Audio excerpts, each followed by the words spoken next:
नमस्कार, live cities देख रहे हैं आप और मैं हूं राजेश। बिहार झारखंड के बंटवारे के बाद शिक्षा की बात करें तो नेतरहाट विद्यालय झारखंड को चला गया था।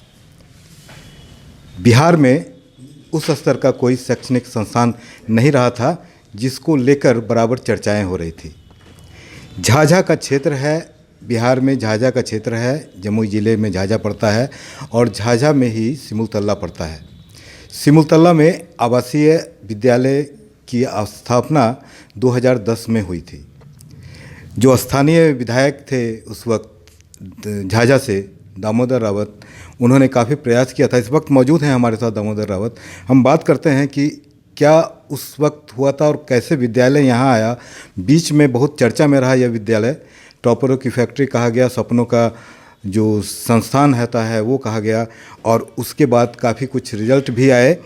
बीच में चर्चाएं कुछ विवादास्पद भी रही।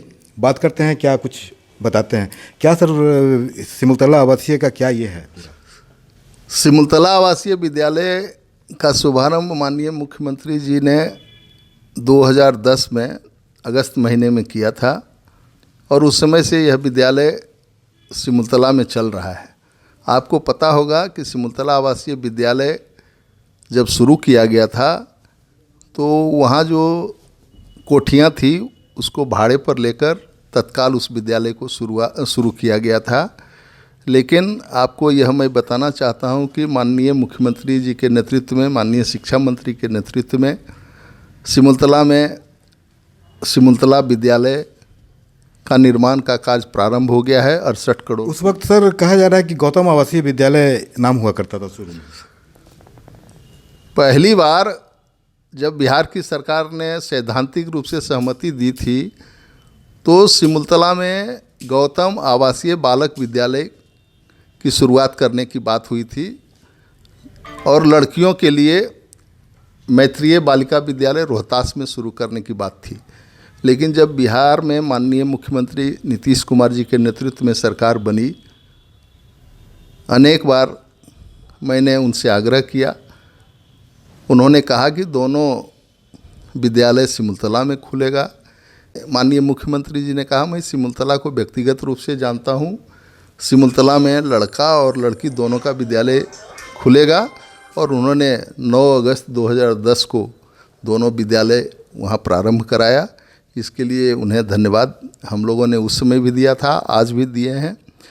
लेकिन आपको पता होगा कि पिछले 7 दिसंबर को जो कैबिनेट हुई थी माननीय मुख्यमंत्री जी के नेतृत्व में, तो आज तक वह विद्यालय एडहॉक शिक्षक शिक्षेतर कर्मचारियों के सहयोग से चल रहा था। लेकिन पिछले कैबिनेट में उस विद्यालय के शिक्षकों के पद 62 शिक्षक, 1 प्राचार्य, 1 उप प्राचार्य के पद को स्वीकृत किया गया है और 63 शिक्षकेतर कर्मचारियों के पद को स्वीकृत किया गया है। अब निकट भविष्य में वैकेंसी निकलेगा और बिहार के, देश के अच्छे अच्छे शिक्षक सिमुलतला आवासीय विद्यालय में चयनित करके यहाँ के बच्चियों को पढ़ाएंगे। और जो इसका इतिहास रहा, जिस प्रकार पिछले 10 वर्षों में सिमुलतला आवासीय विद्यालय ने देश प्रदेश में नाम किया, वह और बेहतर तरीके से यह और विद्यालय आगे बढ़ेगा। आपको पता होगा कि विद्यालय का निर्माण कार्य चल रहा है। आगे के 12-13 महीने में विद्यालय भवन का निर्माण पूरा कार्य होगा। विद्यालय के बारे में सर, वहाँ के छात्र छात्राओं की एक शिकायत थी कि विद्यालय का अपना भवन नहीं है, शिक्षकों को लेकर समस्याएं थी और मुख्य समस्याएं वहाँ जो लड़कियाँ हैं उनके मेडिकल जो सुविधा होती है उनके लिए, उसको लेकर थी। क्या असर हो रहा है अभी?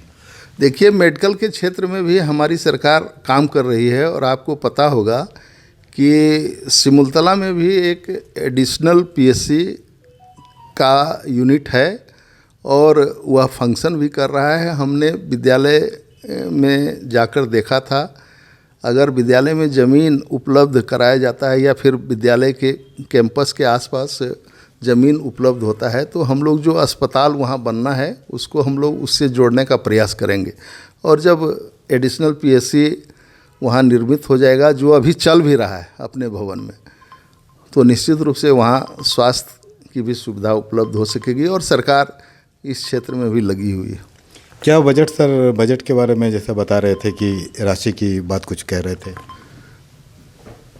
जो इनके शिक्षकों के लिए, शिक्षक और शिक्षकेतर कर्मचारियों के लिए कैबिनेट में अभी रिकरिंग बजट जो होता है, जो उनका पेमेंट होता है या फिर उनका जो डीए या फिर और जो होता है, के लिए 7 करोड़ 7.5 करोड़ रुपए की, लगभग 7.5 करोड़ रुपए की स्वीकृति दी गई है कि साल भर में उनको इतना दरमा दिया जाए।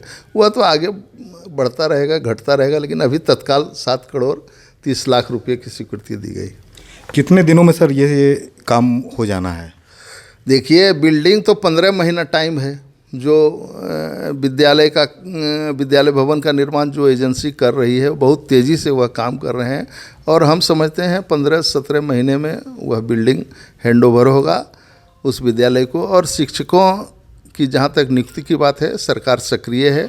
जल्द ही हम लोग भी प्रयास करेंगे। माननीय शिक्षा मंत्री जी से भी परसों भेंट हुई थी, उन्होंने भी कहा कि हम लोग जल्दी से जल्दी नियुक्ति की प्रक्रिया पूरी करेंगे और शिक्षकों को बहाल करेंगे। एक बात और है जो माननीय शिक्षा मंत्री जी ने मुझसे कहा है कि +2 विद्यालय जो है वहाँ का, तो कुछ बच्चे 10वीं पास करने के बाद बाहर चले जाते हैं, जिससे वहाँ कुछ सीट खाली हो जाते हैं +2 में, तो उसको भी भरने की व्यवस्था की जा रही है। और उसके लिए अलग से हम समझते हैं कि कंपटीशन होगा।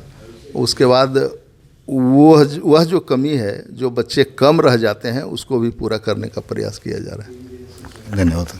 तो सुना आपने सिमुलतला आवासीय विद्यालय के बारे में बता रहे थे झाझा के विधायक, जदयू से विधायक हैं दामोदर रावत जी।